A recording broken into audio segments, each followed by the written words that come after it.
Good afternoon, ladies and gentlemen, and welcome to the Housing and Real Property Subcommittee. Everyone please mute yourself so we don't have any background noise, if you don't mind.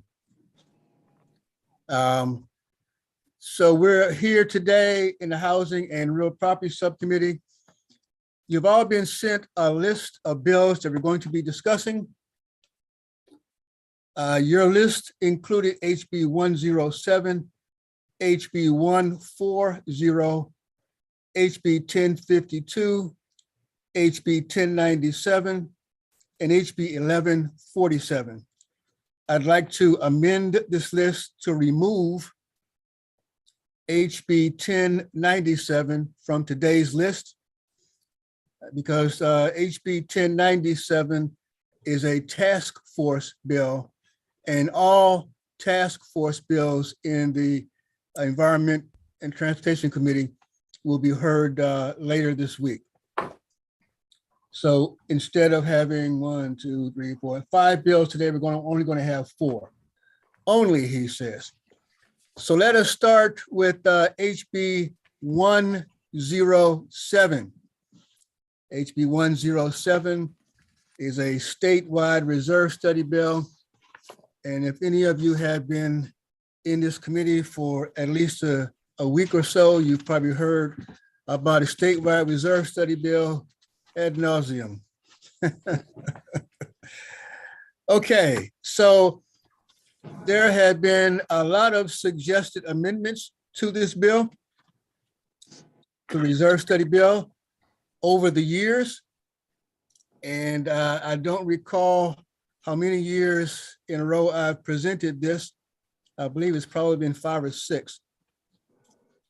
But what I'd like to do is, for our discussion purposes, to begin our discussion, there is an amended version of this bill that all of you have been sent.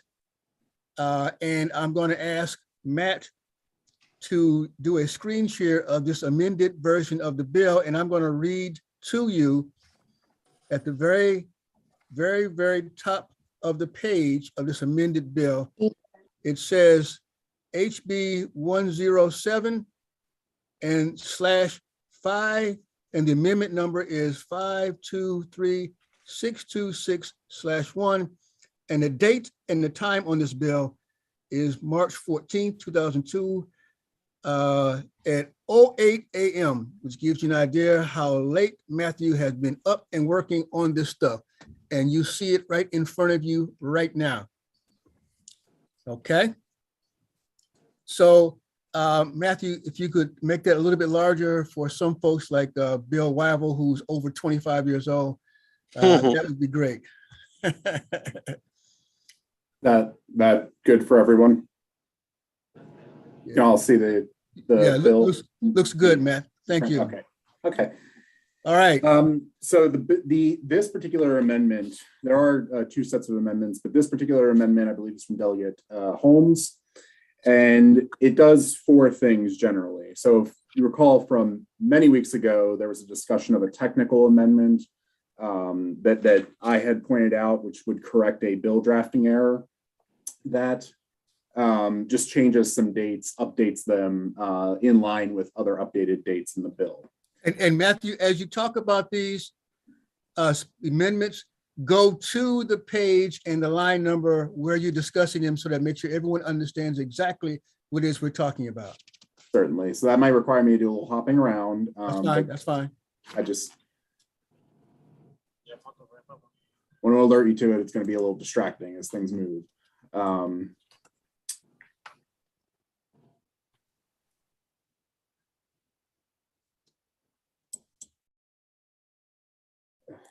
Oh, okay. There we go. We good? So give us the page number, because we can't see the page number, Matthew. Sorry, it's page 10. Perfect. You know what? Actually, I'm going to work off the amended the amendment itself, not the reprint, and then that way I can give line and page numbers and it's less distracting. Okay. So amendment number 1 makes this technical correction to dates. It updates a set of dates in the bill that should have been updated in drafting and were not. These dates are otherwise correct throughout the bill. It's just one instance where they needed to be corrected. The second amendment. Hang on a second, Matt. Does everyone understand that amendment? We're good with that? Everyone understand that in terms of, Thanks. okay? All right, Matthew, go to the second one. Okay. The second amendment is made in several places actually, but generally what it does is that it would alter the provisions of who is able to perform these reserve studies. So in effect, it adds somebody who has participated in the preparation of at least 30 reserve studies within the prior 3 calendar years while employed by a firm that prepares reserve studies. It would also strike an education requirement. When looking at some of the application provisions, and I believe they're for certain certifications and licenses, certifications for people who perform reserve studies, what became apparent is that there was a heavy emphasis placed on practical experience by these individuals. In fact, I don't believe that there's a standard level of education that is required.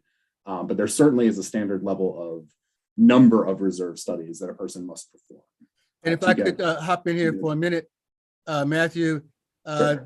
this amendment that you see here, when it talks about having someone employed by a firm that prepares reserve studies, that was a suggestion by our good friend Delegate Wyville that we are incorporating in here. And the other part that Matthew is talking about is referencing the practical applications of these as outlined by the only 2 organizations that we can find that have reserve studies specialists as part of their education criteria, certification criteria, which is CAI and the Association of Professional Analysts. So we are mirroring these requirements based upon those 2 professional certifications, those 2 organizations and their professional certifications, okay? Go to any questions on that issue? Go to the next amendment, please, Matthew. Yes, sir. So amendment number 3 is a fairly significant change, and it's again made with regard to all common ownership communities. The first instance of it would be on page 5 of the bill. And in effect, what this does is allow the funding of a necessary reserve over the course of the 3 immediately successive budget cycles following the fiscal year in which the reserve study is conducted. And let me take a moment to go and discuss this for a minute. I have received, let's just say, a lot of emails from concerned residents and board members about the funding of reserve studies and how the immediate funding of reserve studies may be a detriment to board of directors funding, board of directors and unit owners being able to get the amount of monies into their reserve study funds immediately. So there has been a lot of discussions. One of the discussions was to have a specific percentage added in here, 80% the first year, 90% the second year, 100% the third year. But what I have decided to do here, as you see, is just say in this amendment, the three successive budget cycles. Delegate Trosser, you have a question? Yeah, thank you, Mr. Chairman. Is that for the first time one is done? Or is this every time one is done? This is the first time it's done. After the first time is done, you have to have an updated study prepared every 5 years. This funding, this full funding has to be done the first time within 3 budget cycles. But then after that, do you need, I actually believe it would apply to any instance of reserve funding if there were in an updated reserve study, if it were determined that there's a distinction between the amount of reserve funds on hand and the amount required, it would allow for a 3-year update or 3-year period. Now, of course, it's optional. The common ownership community could always do everything in 1 year if it was a small amount and would result in a small assessment. This provides a degree of flexibility. But Jen, so ahead, you're saying when you update the study every 5 years, then they have another 3 years to catch up again? let me say this, that I understand that that was not my intent. And I probably misled Matt here. Misled Matt here in terms of the writing of this. My intent was, and this is open for discussion. Since we have the language here, let's discuss this. Yeah. My intent was to have on the first study, 3 cycles to go to full funding. Uh-huh. And what Matthew is suggesting is what is written here. What is written here is that every 5-year cycle, every 5 years of having a reserve study prepared or updated, you have 3 cycles to get to full funding. That was not necessarily my intent, but I want to discuss that. Yeah, so can I just weigh in on Yeah, that? sure. Yeah, that's what I wanted to. Yeah, I think if you're going to give 3 years, my perspective is that makes sense, might make sense on the first time if folks are so far off from what they need, you know, like let's say they need 100,000 in reserves and they have 0. Yes. But like after that, you know, unless something's wrong with their reserve analysis, they shouldn't be way off. Like this should just be a matter of a small catch up. I mean, I agree with you, and we'll keep the discussion going. But I think that was the way I had envisioned it. That was the way I had envisioned it myself, and I misspoke to Matthew, and because when I speak to Matthew, he writes it down the way I asked him to write it. So what you see here is not Matthew's fault. This is Marvin's fault. Scott. I was going to say, well, my first reaction was I was a bit surprised when I read the bill that you hadn't put in the 80, 90, 100%, but I understand your rationale for doing that. And I'm in agreement there with allowing that flexibility. And actually informally polled the Maryland LAC on that issue this morning, and they have generally come back with the consensus that they like the more open-ended language. With regard to the updates, I understand Delegate Terras's concern, and there was some concern among our members that not having a more strict percentage might allow the associations to kick the can down the road during that 3-year period. But I also can conceive of a situation where there may be some material change in the physical condition of a major component during the 5-year period between the initial study and the first update, which would cause the community to have a larger than expected catch up that they may not be able to accomplish in a single year. So I think on balance, having given them the flexibility on the first cycle, I don't necessarily see it as a problem of giving them the flexibility on an update, recognizing that those instances will be much fewer and farther between and of a much lesser degree. Thank you, Scott. Delegate Healy. You're on mute. You're muted. Told me to mute. My question is about the requirement. What if they, you have this study done by a company, right? They go in and say, they analyze everything that's in your community that may need to be maintained and how old it is and what condition it's in, and they make a recommendation, is the board required to accept the recommendation, or can they, tweak it, or can they ask for more, to redo some of it, or is it going to be an outside business that's going to tell them how much they need to put aside? The reserve study is prepared, as indicated before, by a reserve study specialist.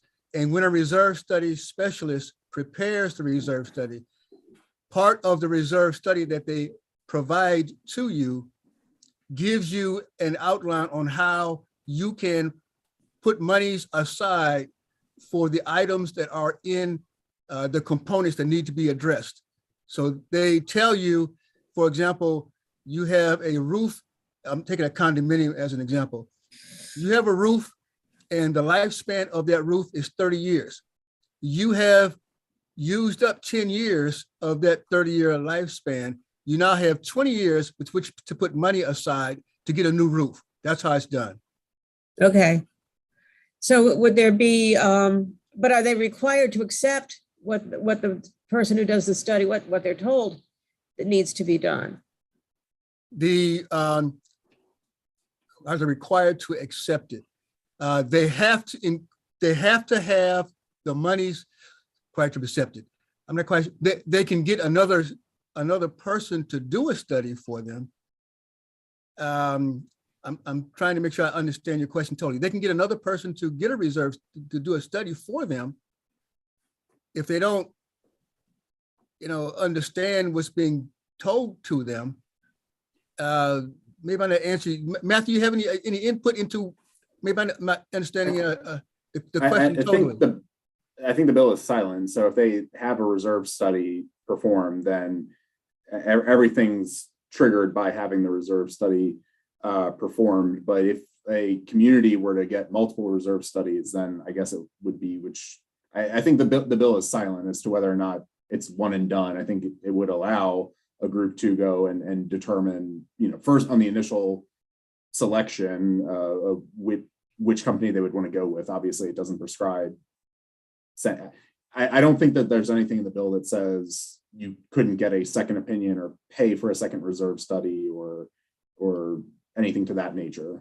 I really don't think that they would vary that much, to tell you the truth, Delegate Healy, particularly since the requirements that I've tried to outline has these specifications of those that can do the study.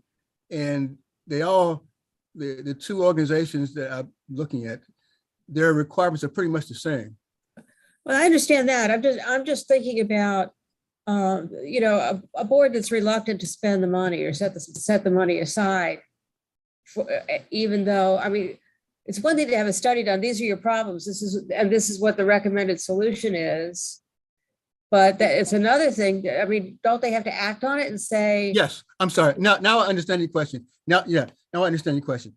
Yes, once a reserve study is prepared, it is required that you fund the necessary dollar amounts in your reserve study. Yes, now I understand your question. Okay, yes. that was my question. I'm sorry. I understand now. I can understand now. Okay.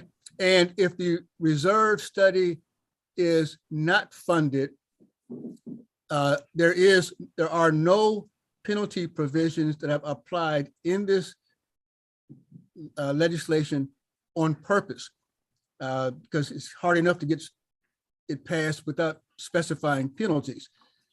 The penalty that's in the bill is the same penalty that is implied in any piece of legislation that we have, in particular with the Maryland Condominium Act and Maryland Homeowners Association. Sure. Cooperate. Then you go to Attorney General's office. Okay. Well, yeah, because if you have to do something and you don't do it, then you're liable when it doesn't work out. So you could be sued by somebody for damage done because you didn't repair it. All right. So let me ask the subcommittee, since we have this, that's question that was brought up, and I do appreciate this discussion. Let me ask the subcommittee about the two variations of our discussions right now. One variation being that the 3-year phase-in be for the initial reserve study only. The other discussion is for 3-year phasing for each 5-year cycle. I would prefer that we have the 3-year cycle be applied to the initial cycle only. After that, it's full funding based upon the update study. That would be my preference. Mhm. I agree. We all agree, the subcommittee, all agree on that? Yep, I agree. Perfect. Okay, so I like now- all of them. I mean, both the update, what if something would come up in between the reserve study that's just missed in the first one? It could be a major item. Why wouldn't you give them the same opportunity to fund it over 3 years as you did the initial one? I don't know. Travelers. You see what I'm saying? I mean, there could be some hidden imperfection that's missed on a reserve study that shows up on an update. Well, I would suggest that there is from what the reserve studies I've seen, it's very difficult to hide something that can't be seen in a reserve study.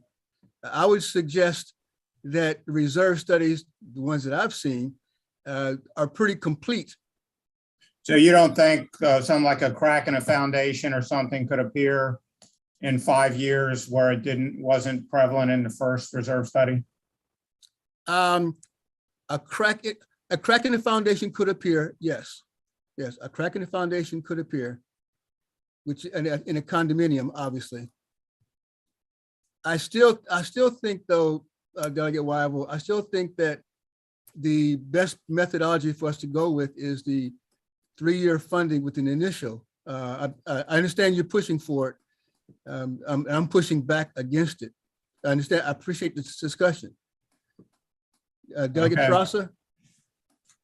Does this preclude, I mean, this doesn't preclude a special assessment. This just talks, No. right? So if you have No. a crack in a foundation that needs an emergency funding, like that is, like, let's say you have a crack in a foundation that needs to be dealt with this year, for example, that would be like an emergency that would need a special assessment. From my perspective, anything that would go in a reserve study is something that happens over years. And if it's not planned for 5 years ago, could be spread out over years now. And my concern is if you keep letting them push things off, like every time you let folks push off funding the reserves, you're really letting today's folks not pay for wear Right. and tear, and tomorrow's folks have to suddenly pay for them. So Right.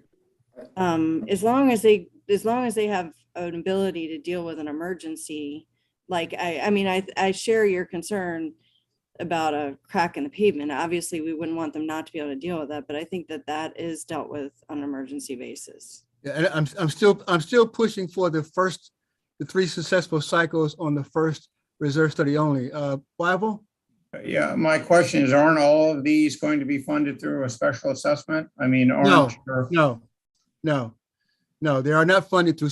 As a matter of fact, I'm glad you asked that question, Wyville, Delegate Wyville. The major purpose of a reserve study is so you do not have to assign a special assessment. So the association I'm familiar with, they fund operations through their monthly fee, but anything other than that is funded through a special assessment. And I suspect if they were required to do a reserve study, they're going to continue to fund their annual or their annual operation and maintenance budget through the monthly assessment, and they'll do a special assessment over 3 years for the repairs required as a result of the reserve studies. No, that's not normally how it works, Delegate Wyville. That's not the norm. I'm sorry, go ahead. I didn't mean to Under cut the you off. bill, the reserves would be, the additional amount necessary for the reserves would be part of the annual budget. So it would, depending on whatever the time period is, if they decide to fund the outstanding reserves over 3 years, would be an increase for a 3-year period. So that at the end of that 3-year period, however they broke it out, they'd have the money for the reserves. So they would just drop then that special assessment fee in years 4 and 5 from their maintenance, from Yes, their it was fully. condo yes, fee. it was fully funded. Delegate Trosson. Okay, but I mean, this isn't that you have to fund each of these things in 3 years. This is that you have to put the money in 3 years that needs to be in. That's correct. That's initially, correct. That's right? correct. Like Yes. this is, like, these things can be funded over like 30 years. So if it's roads and you've just replaced your roads, what you need to do in the first 3 years is get the initial amount that should be in there, not the 30 years amount. That's exactly correct. That's exactly correct. And what this is preventing folks from doing is constantly special assessing. That's exactly correct. That's the Here- whole point. That's the whole point of the reserve studies. And so you don't hit condo owners or lot owners with pick a number, $5,000, $6,000 special assessment that's doing $40,000, which is Right, what doing we've 6 had months. constituents Right, testify right. to. So let's get back on this issue. I want to make sure we get this issue out of the way. We go to the next point. So I am suggesting that we have the 3-year cycle on the first reserve study. They have 3 years to get up to speed. After that, it's full funding. Maintaining it. That's right. Because that's what I'm suggesting. So all in favor of that particular revision to this amendment signify by saying aye. Aye. Aye. All opposed? Great. So Matthew, if you would do me a favor, Matthew, and revise, make this language specify that the 3-year cycle is for the first initial, I guess they call it in the bill, the initial reserve study only, and not any of the updated afterwards, okay? Thank you, sir. All right, now Matthew, if you can go to the next amendment, please. And then the final amendment, the only one I've not spoken to, is that with regard to a condominium, it would clarify that the provisions of this section, the reserve study provisions, would apply only to a residential condominium. That's correct. We had heard some testimony, written testimony in the hearing. Some wanted to have the reserve studies for commercial buildings and for residential. It has always been my intent for this to apply only to residential, residential. So those are the amendments, ladies and gentlemen. So now I'd like to open it up to the floor for additional discussion by anyone. And with that, Matthew, if you could take down the screen share so that I can see everyone. So now we have a lot of stakeholders here. Any discussion on what we discussed thus far? Anyone? Fantastic. So on the amendments, ladies and gentlemen, all in favor of the amendment signify by saying aye. Aye. I Aye. have, Aye. oh, I'm sorry. I'm sorry. Let me start over. Is there a motion to accept the amendments? So moved. Is there a Second. Second. Now we have a motion Second. and a second to accept the amendments. Now we have on the question side, Delegate Wyval. Are there other amendments that had been offered that have been rejected? I know I had a few. I didn't know if anybody else had any, and I'm not going to bring mine up, but I was just curious if there were other interested parties that had amendments that were offered. Yes, there were. And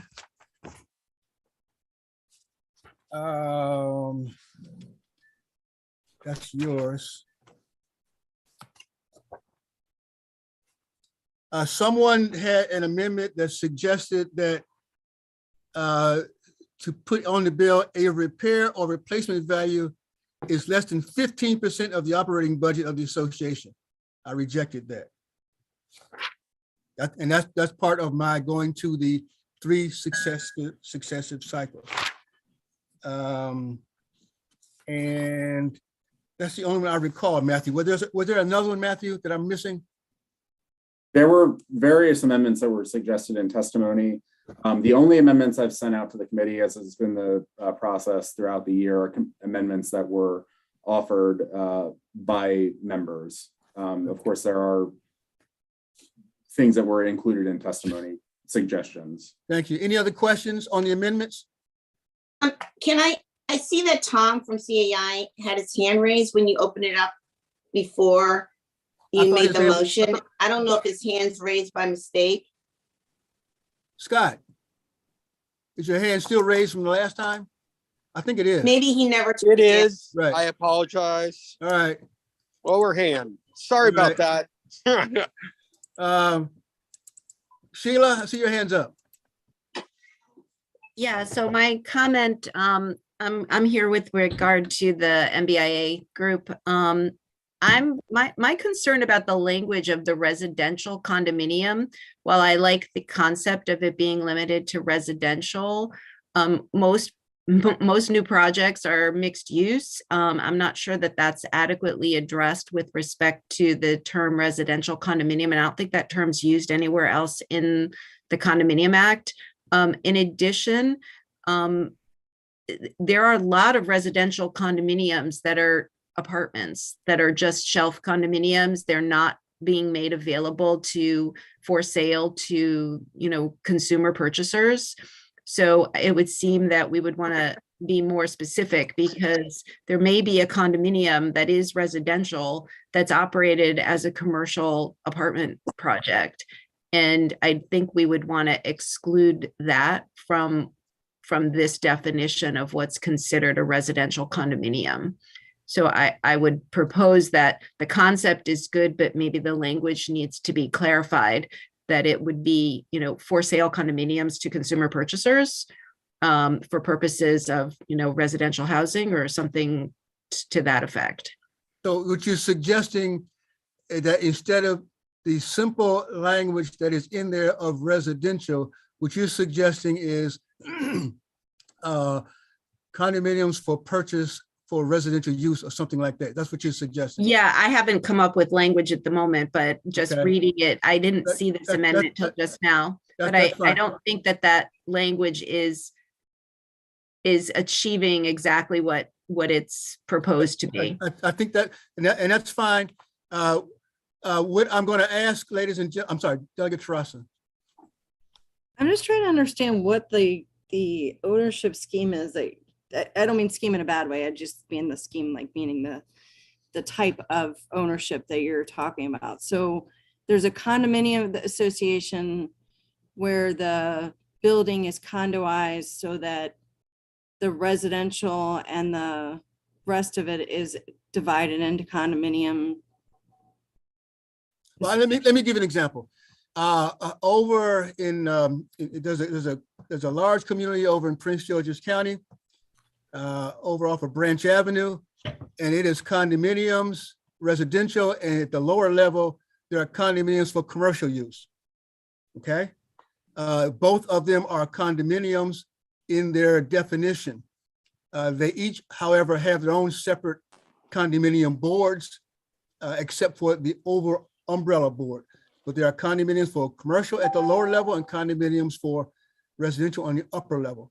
So there's two different types, all right? Right, but I'm not sure I understand why that this is a problem such that we couldn't vote on this bill, because those are two separate condominium associations. Like, I don't understand what the ownership.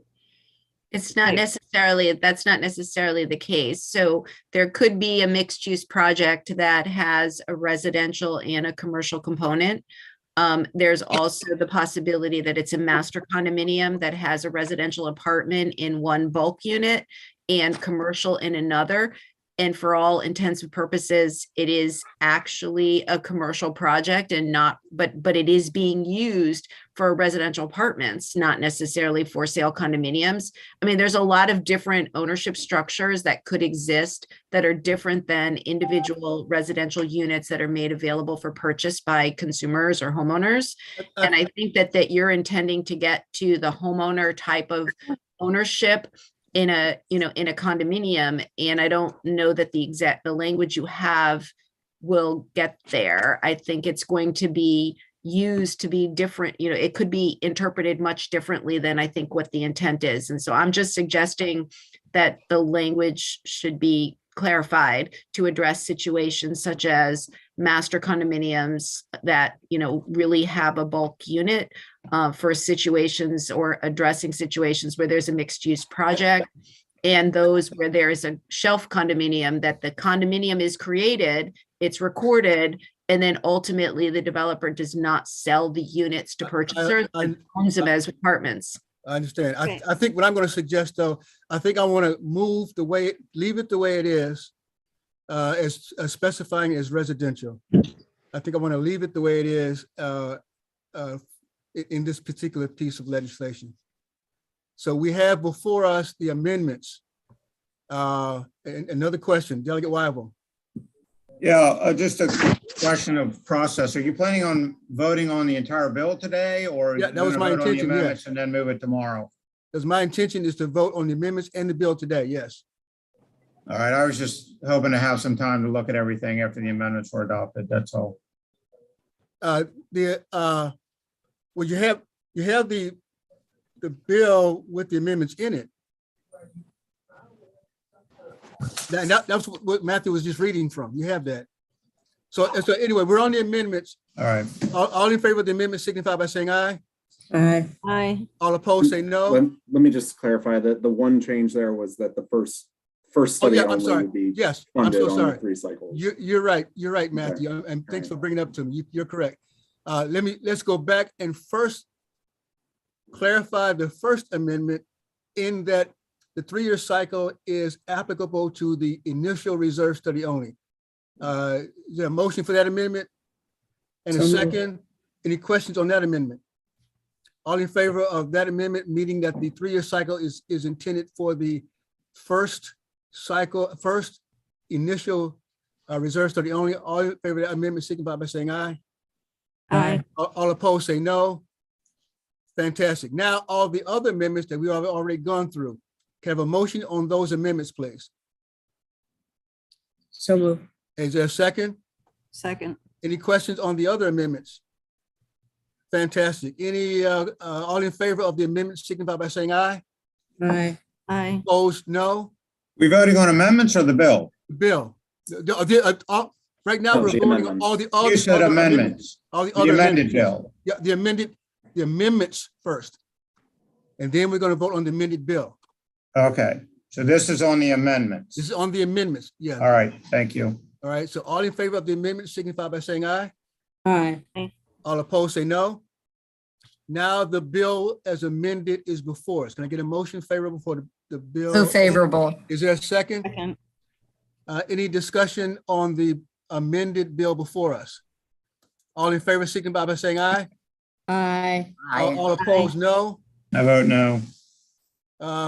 Okay, HB 107 receives a favorable amendment from the subcommittee. We'll now move to HB 140. I just wanted to take one moment to note that I believe there's a motor vehicle subcommittee meeting in 5 minutes.